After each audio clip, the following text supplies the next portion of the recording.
Geeks Podcast Network is proud to have Fansets as its presenting sponsor. Fansets is the place for amazing pin collectibles with over 300 officially licensed Star Trek pins and new releases every month.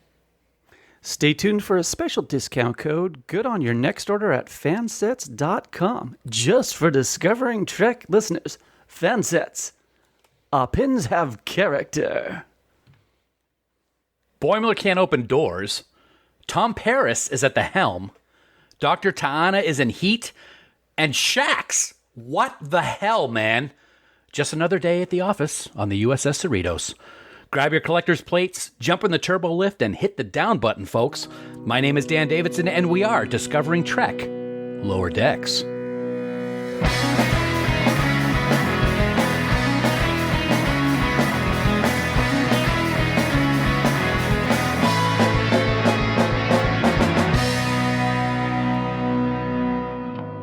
Thank you so much for joining us, and welcome to Discovering Trek, the Star Trek Universe companion presented by Fansets.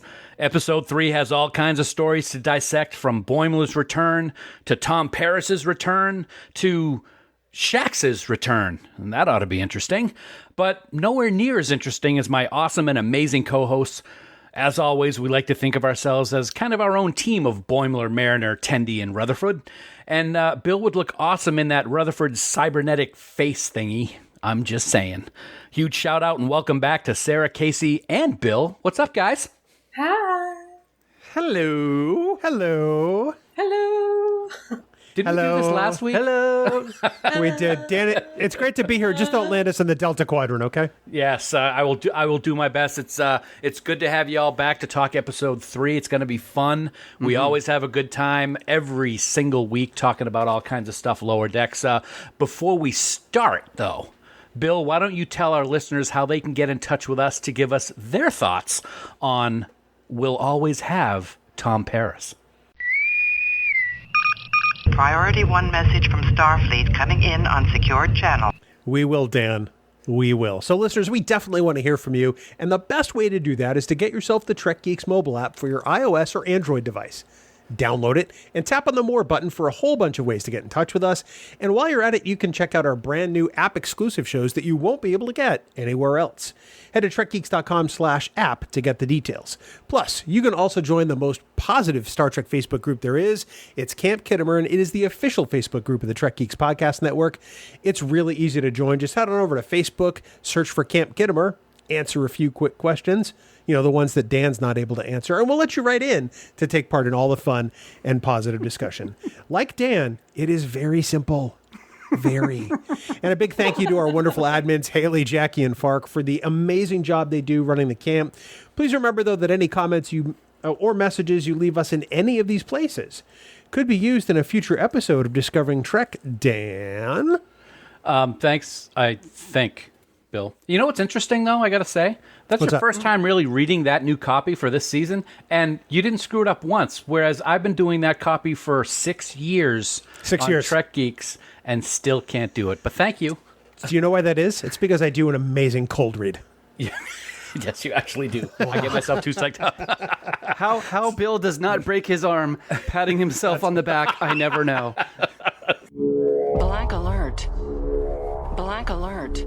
Well, before we start our discussion, we want to warn our listeners that this episode of Discovering Trek Lower Decks contains spoilers. So if you haven't watched Star Trek Lower Decks Episode 3, stop listening right now, head on over to Paramount Plus, watch the episode, then head back over to Discovering Trek. Failure to do that puts you at risk to find out plot developments and character details for We'll Always Have Tom Paris.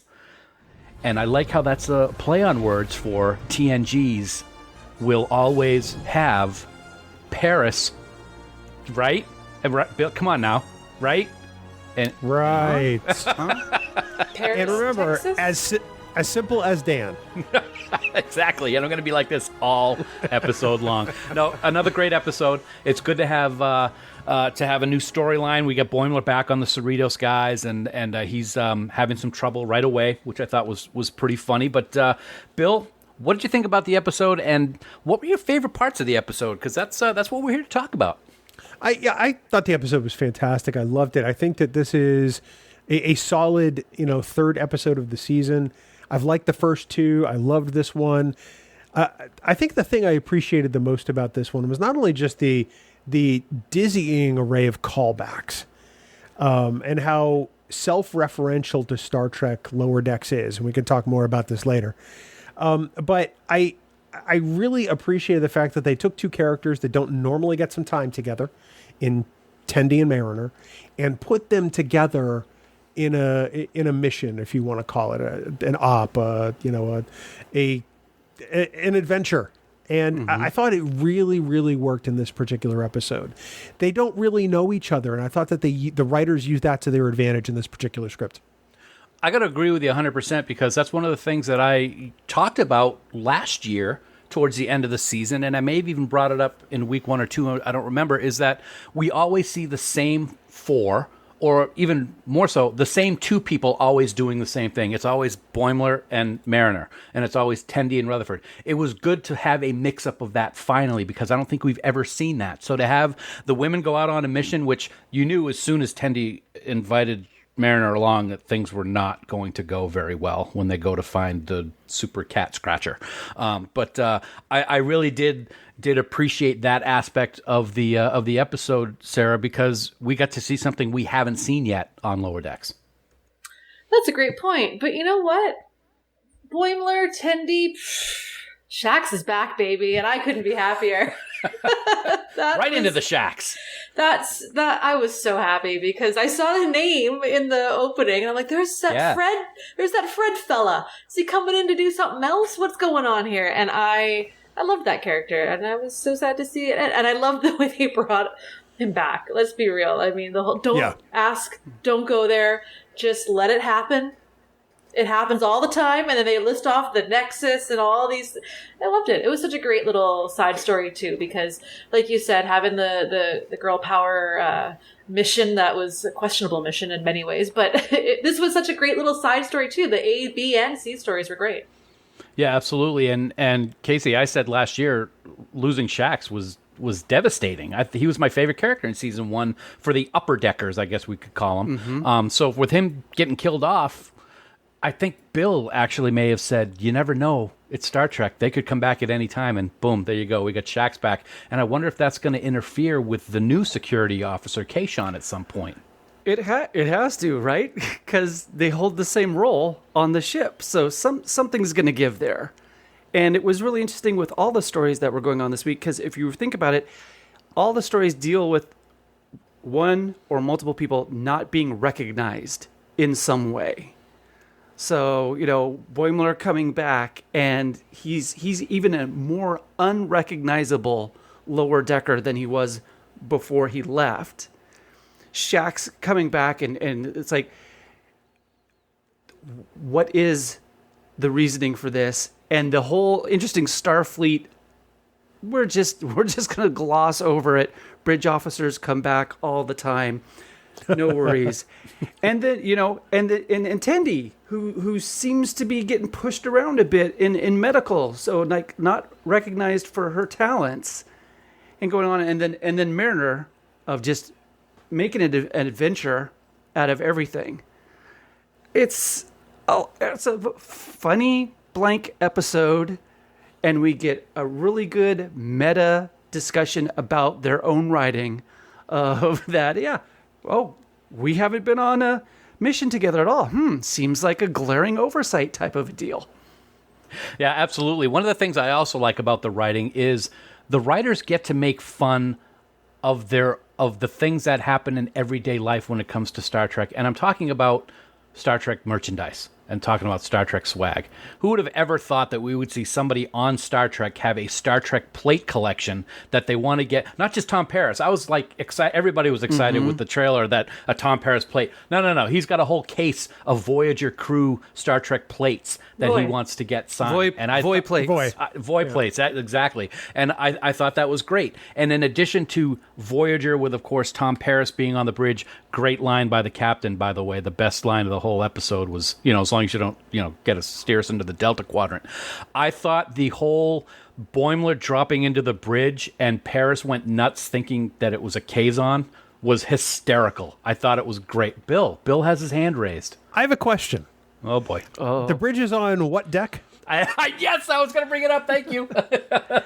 Deck The one. bridge is on deck 1. Yes. The bridge is always on deck 1, unless it's the Shenzhou, in which case it's an underslung bridge, and that's another story for another time. How the hell is there a Jeffries tube on top of the bridge? Almost every house has an attic. So maybe this ship has an attic. Yeah, that's where you keep the broken furniture. That's where you keep the backup light bulbs and your lower deck ensigns. Yeah. And maybe he has one of the contraptions from the Xbox game Portal, and he just used the orange and the blue and had a portal came down through the. I don't know. It's AC Nobody system got up that there. reference. Nobody got that reference at all. Air But anyway, conditioning. Nobody did. Nobody. but we've seen so far in all the episodes, guys. They've had some great callbacks. Of course, episode 2 was the callback of all callbacks with everything going on. But having another Star Trek guest star come onto the show with Tom Paris was pretty special, and I thought they did a great job. Of course, Voyager hasn't been home very long at this time because it doesn't take place too far after Nemesis. So, Kasey, I thought it was kind of cool to see him, and I'm sure Bob had a great time doing it. Right? I think this is a fantastic opportunity for any star or guest star to be brought back in. It's low cost, it's recording a voice, it's doing something that they could probably even do at their home. They've all done stuff through COVID, and just be able to keep bringing in who you want and go for it with your wish list. Just, ask. You're the producer, you're the writer, go for it and see what happens. And then you just keep building that world and the depth of the world. It's amazing. It's fun. I always thought that there could have been another season of Voyager with a better, slow return to home, so maybe they should just do it animation style. Come on, Mike. Put out another show. Let's do a whole Voyager cartoon. I'm ready. I'd love to see that. You could do Not any every of the show- series. Not every show can end with a starship going through transwarp hubs with steel girders attached to them and falling apart, right, Bill? I have no idea what you're talking about. I want to spotlight something for just 1 second because I don't think that enough gets talked about with regard to this. Noelle Wells' voice work is simply awesome. Tendi is so expressive, and that's a credit not only to the animation and to the script, but to her outstanding voice work as well. Tendi is such a real tangible character, and in this episode in particular, because she has a gamut of emotions. Plus, Tendi has a really great storyline in this episode where she's wondering why she got passed over for promotion, and then her eagerness to want to be recognized. And Noelle played that whole thing just amazingly well, Dan. I think also when she was on the planet with the Orions, she has a history. She had different names and stuff like that. So there's some layers to her that we hadn't got to see until this particular episode. And I thought it was great. And Sarah, correct me if I'm wrong, but Tendi's one of your favorite characters, isn't she? So this must have been a special episode for you. Unless I'm thinking Kasey. I can't remember. I don't know. I don't have a hate on for Tendi. I think Tendi's a great character. I think Noelle Wells is such a great person for the role. Yeah. I was a fan of her when she was on SNL. That's what I remembered her from. I recognized the name instantly, and I was like, this is great. Like, if you're on SNL, whether you're writing or acting or whatever, you're going to have a fun range, and you're going to be used to busting out all different types of styles and thinking quick on your feet. And she shows it. And this was a great episode for Tendi, and it gave so much more depth to the character. Mm-hmm. Oh, Definitely. Absolutely. And I don't know for all of you, but every time a good, strong Tendi storyline, I just keep going back in my head, and I'm like, is Tendi Starfleet's David Rose? 'Cause it's just strong. fold it in. Right? Fold it in. Fold it. Fold. Yeah, exactly. And I go, the comedic chops, and then also really strong emotional vocal presence that gives a 2D animation something like human depth. Yeah. Amazing. Absolutely.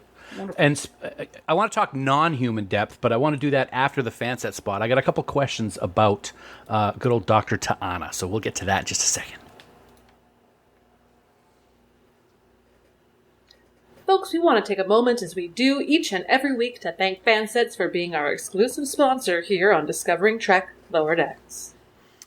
We also want to wish them all the success in the world as they start out on their 6th year of being an officially licensed producer of the best Star Trek pins in the whole darn galaxy. Yeah, and after an amazing trip to Vegas for the 55-year mission tour, they are back to making some amazing new Star Trek pins.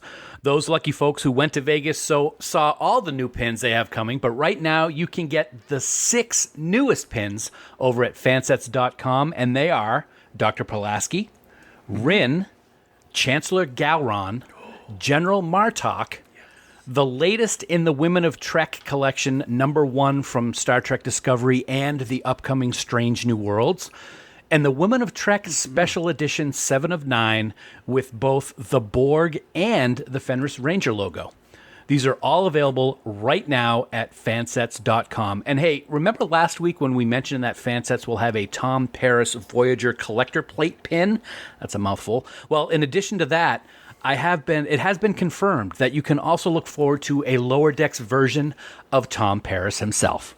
You know, that's awesome, but if they're going to have a Tom Paris pin, they certainly better have a Lower Decks version of Riker and Troy on the way. I'm just saying, because I want to hear Nightbird. As always, friends, you get to save money each and every week just for being a Discovering Trek Lower Decks listener. Just head over to fansets.com, place a whole bunch of stuff in your cart, and at checkout, enter the special discount code Lower Decks. That's LOWERDECKS in all capital letters with no spaces, and that'll get you 10% off your entire order. And don't forget that our U.S. customers will get free shipping if you spend $30 or more. Fansets. Our pins have character, and we thank our friends at Fansets for being the exclusive sponsor of Discovering Trek. I have a question for the team. Yes. So Lower Decks is your question about Lower Decks am I is supposed to dying be- going to the gold light? No. Lower Decks is supposed to be canon. Mm-hmm. It is supposed to fit within Star Trek canon. But I guess I was thinking about this while watching this episode. Is Lower Decks becoming too self-referential to Star Trek? You know, here we have an episode where we see Starfleet people collecting plates of Starfleet people. Obviously a statement on licensing and merchandising and all kinds of things like that, and fandom and collection. Does that belong in Starfleet? Now, I'm not saying I hate it, because I love Lower Decks. I enjoy the series. But are we kind of skirting the line where Lower Decks is calling back on Star Trek and Star Trek fandom maybe a little too much?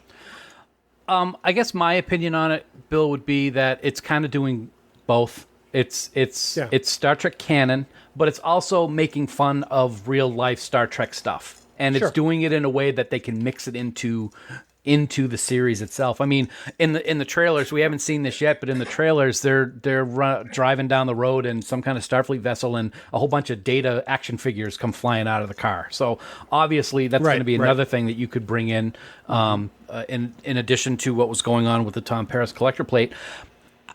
I see what you're saying, and I don't disagree with it, but at the same time, I look at it as this is meant, even though it's Star Trek canon, it's meant to be Star Trek comedy, and I love how they do it.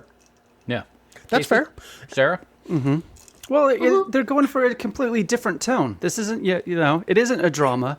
It is looking back at itself. I mean, the whole Tendi Mariner storyline was because they hadn't written any adventures for them together last season. So I think that it's becoming very meta and doing things that the other shows can't. And also, I can see how they're we're going to push this as far as possible and see if at some point there's a little pushback from people. But I look at it and go, there's got to be in these other series that's going on, people hero worship, people buy things, even though there's not money supposedly in the Federation. Well, things are going on there, and I just look at this, and I'm waiting for at some point, that one of these characters is gonna buy a boat, just like Scotty. Well, you did see Tendi give Rutherford a bunch of money at the end of Keishon, His Eyes Open, when they bet whether or not Boimler was going to get transporter duplicated. Which I thought was interesting. So money. The Scotty buying a boat is a great reference because that's a perfect way to describe what we see in Trek. I'm not sure if it's something that. Actually, I'd like to hear from our listeners if they think that what they're doing is a problem. I don't. Like I said, Bill, I see what you're saying, and I agree with it, but at the same time, I love it. I think it's hilarious. I love it too. I guess the question is, can canon and I don't want to say that the mockery of canon, but the comedic elements of introducing that canon coexist in the same universe? So now theoretically in Tom Paris's Wikipedia or Memory Alpha entry, there should be a reference to the Tom Paris collector's plate because that's canon now. And that doesn't that seems weird. It's a weird show. Yeah. Well, another reference I'll say, and Sarah, you can chime in whether you agree or not. According to what we saw in episode 2 in the collector's ship, the shark from Jaws is official Star Trek canon now. Bruce, it should be. Hello. Oh yeah. Gosh. There was somebody even spotted what could have been the skeleton of E.T. I saw a picture of it on Twitter, and I was like, there we go. But the thing I like about it, and that I find really enjoyable with the kind of references to the plates and when Mariner talks about like, oh, so-and-so did this on this ship, I just think of it as these are like people who their passion in life was to be members of Starfleet. So they're going to know the stories, they're going to know the history, they're going to know who their favorites are. It's no different than somebody working their life to become an NFL star. They're going to have NFL players that they hero worship. They're going to know this guy, and they're going to have the jerseys.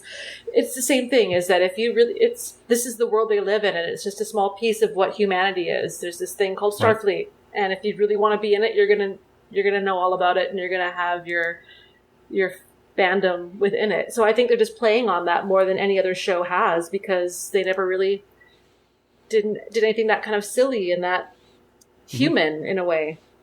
Yep. No, I totally agree. I agree with what everybody has said.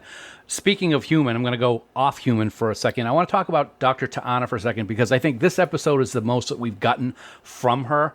I actually think that this character is hilarious. At first, I was a little worried because she's so ruffled and she's got that McCoy crankiness. Gillian Vigman does an awesome job voicing this character, and I really like that they made the B story in this week's episode about her and what she's going through, kind of like is it Kashan? Is how that we pronounce her alien race? It's like a Kashan Ponfar, I think was a great reference. And then it turns out she didn't even need the mating ritual. She just wanted to play Kitty in the Box, and I thought that was hysterical. I really liked how the episode ended with her. What did you think, Bill? I'm not sure that it wasn't going to be a mating ritual of some sort. I think she still wanted the box, but I think that maybe she's modifying the ritual for herself. That's just me. But I echo your comments on Gillian Vigman, because I didn't think we saw enough of Dr. T'Ana last season. Yeah. I thought it was an underused character, like some of the other Upper Deckers. But I love what they're doing with her this season. I love the aspects of T'Ana that we're getting to see and occasions, because we didn't get that much with Maress, obviously, in the animated series. Yeah. So I'm glad to add to that lore. I'm glad to learn more about this alien species. And of course, I mean, it's hilarious. It is hilarious. And Kasey, the other thing that interesting is what Bill just pointed out. And this is going to be, I apologize up front because it shows that I don't have all the answers, but we see Dr. T'Ana more. Uh-huh. We even saw the bird guy a little bit in episode 2 as well. I'm kind of, because I can't think of his name. I just know he's the counselor. The counselor, yeah. Yeah. But I'm hoping that that's something that they continue to build on this season, is bringing in a lot of these characters more to have real storylines. We saw it with Jet this week also. Well, they're not having to start from scratch. You've got season 1 under your belt, and so now, beside you don't have to focus fully on the main characters, and you can then enrich and make all these other, let's say, supporting characters deeper, and have more heft to the show. it's, it's an animated thing. You're working with 22 minutes or so, and getting all these characters in is tough. And then introducing new characters, it's like, Kayshawn, where, introduced, and then where is he? So I think there's a very intricate balancing act that they're working on here. Mm-hmm. Yeah. Sarah, do you think we're going to see some more duplicate Boimler coming up in the near future? What are you thinking? I don't know. I wouldn't be surprised if we don't, and it comes back in a future season as like a, hey, remember what we did in season 2, like really quickly and kind of brushed over.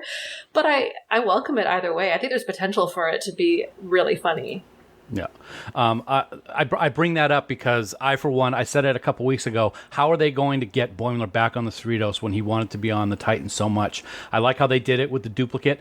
I loved how Boimler ran into all the problems he ran into this week simply because he was back on the Cerritos and the computer hadn't been updated yet. I absolutely love that. I thought it was great. I thought it was funny. And of course, then we get to see him on a level of the ship that doesn't exist. But that's just me. But anyway, episode 3, yet another instant Trek classic, Kasey. So what's up next week? And can they go 4 for 4 so far in season 2? Well, we'll find out. Because next week, Boimler and Rutherford are concerned that Mariner is a Section 31 operative. Ferengi are running an illegal Mugatu expedition, and someone tries to pull a fast one on Captain Freeman. It's episode 4 of Lower Decks, Mugatu Gumato, and we can't wait to talk about it.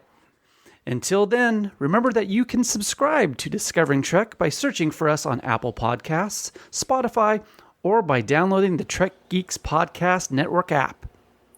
Don't forget, you can support Discovering Trek and the Trek Geeks Podcast Network by subscribing to bonus content on Patreon. Get access to the unedited audio of all our podcasts and a lot of other perks. We'd like to take a moment to recognize the following amazing producers of Discovering Trek, and we are truly so grateful for their support.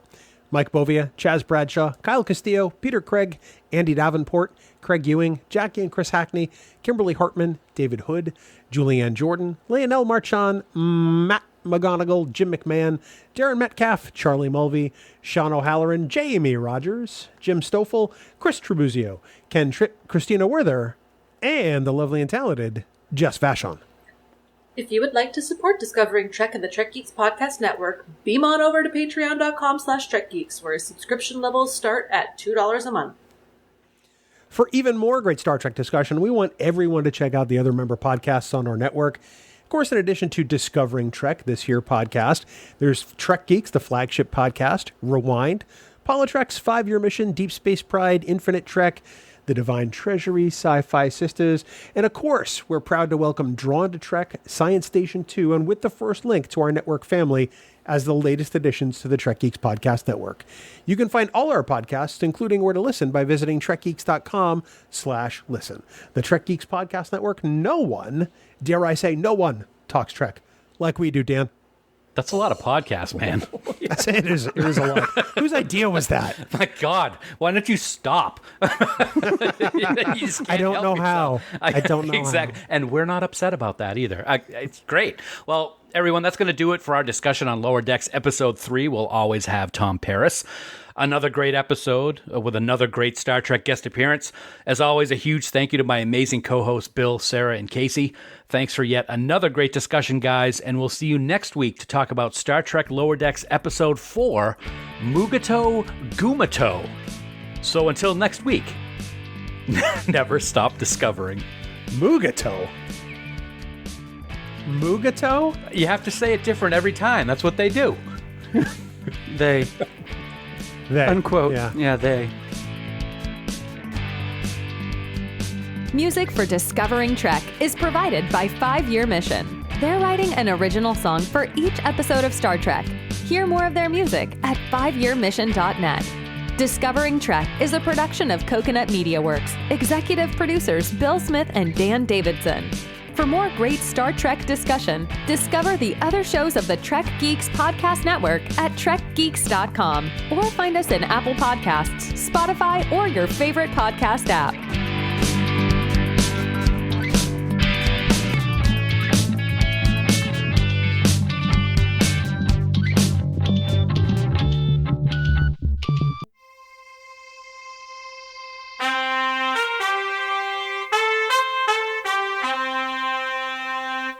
looking at?